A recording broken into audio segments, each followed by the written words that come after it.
Togolaises, Togolais, chers compatriotes, au nom du Pacte socialiste pour le renouveau, PSR, parti que je dirige, moi, professeur Oulu Komi, je prends la parole pour éclairer le peuple sur la modification de la Constitution en cours à l'Assemblée nationale togolaise. Cette démarche suscite des observations sur le plan de sa constitutionnalité, sa légitimité et sur le plan éthique. D'abord, sur le plan de sa constitutionnalité. Il s'agit de se demander si l'Assemblée actuelle, dont le mandat a pris fin, peut encore modifier notre Constitution sans la violer. La réponse à cette question est certaine. L'Assemblée actuelle n'a plus le pouvoir de modifier la Constitution togolaise. Certes, l'article 52, dernier alinéa dispose: les membres de l'Assemblée nationale et du Sénat sortant, par fin de mandat ou dissolution, restent en fonction jusqu'à la prise de fonction effective de leurs successeurs. Il existe en droit un principe essentiel, selon lequel la loi cesse là où cesse sa raison d'être. Chaque loi, chaque article, quel qu'il soit, a une raison d'être. Et c'est justement pour cette raison qu'il faut se demander quelle est la raison d'être de l'article 52, dernier alinéa. Il s'agit pour le constituant togolais de permettre, alors que le mandat des députés a pris fin, de répondre aux situations d'urgence pour que l'État puisse faire face aux situations d'urgence alors que le mandat des députés a pris fin, ou encore lorsque l'État est dans l'impossibilité d'organiser les élections alors que le mandat a pris fin. La situation actuelle dans laquelle la Constitution togolaise est en train d'être modifiée ne correspond ni à une situation d'impossibilité ni à une situation d'urgence. L'article 52 n'a pas pour finalité d'autoriser une prorogation artificielle du mandat des députés. Il existe une différence entre l'exercice d'un mandat et rester en fonction alors que le mandat a pris fin. Il en résulte que normalement, cette assemblée dont le mandat a pris fin ne devrait même pas pouvoir être convoquée pour une session ordinaire. À plus forte raison pour la modification de la Constitution qui est le texte fondamental de notre pays.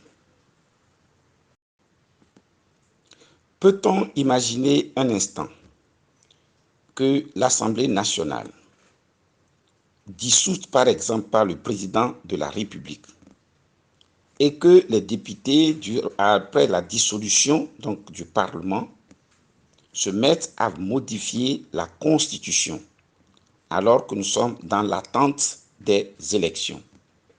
Cela aurait constitué un scandale. Et nous sommes persuadés que le président de la République aussi ne pourrait admettre une telle situation. Nous sommes dans un cas similaire.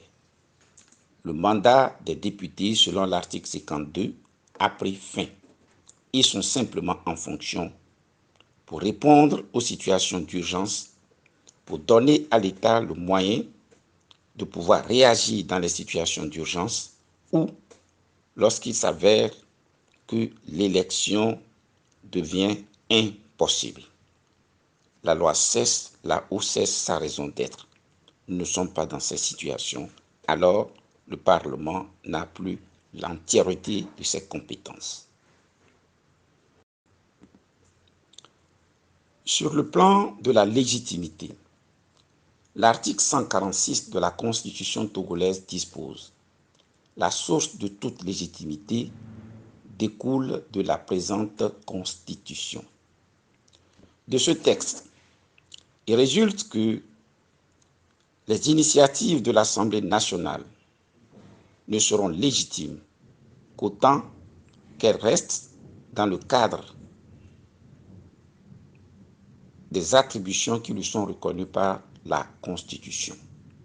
Or, en tenant compte des développements précédents, la Constitution ne lui reconnaît pas le pouvoir de modifier les termes même de la Constitution, alors que nous sommes dans une situation de fin de mandat et qu'il n'y a ni urgence ni impossibilité d'organiser de nouvelles élections. La précipitation dans laquelle se fait cette modification de dernière minute indique que l'Assemblée actuelle craint qu'après les élections qui s'annoncent, elle ne soit plus en mesure de procéder à une telle modification, ce qui suppose qu'elle est consciente elle-même de la situation d'illégitimité dans laquelle s'inscrit la modification en cours. Sur le plan éthique, est-il normal qu'une assemblée dont le mandat a pris fin se mette à modifier la Constitution sans enfreindre les règles morales ou les principes moraux qui doivent sous-tendre l'action publique? La politique sans l'éthique n'est qu'une aventure de destruction de la cité. Un auteur le disait clairement: de l'absence de l'éthique naît le chaos social. Nous invitons le régime en place, nous invitons le président de la République à épargner le Togo d'un chaos social. Il est encore temps de faire marche arrière. Pour toutes ces raisons, le pacte socialiste pour le renouveau condamne fermement la démarche en cours actuellement à l'Assemblée nationale. Il importe, s'il est nécessaire de modifier la Constitution togolaise, de le faire dans un esprit de consensus, après de réels débats, par une assemblée qui suivra les règles conformes à notre Constitution.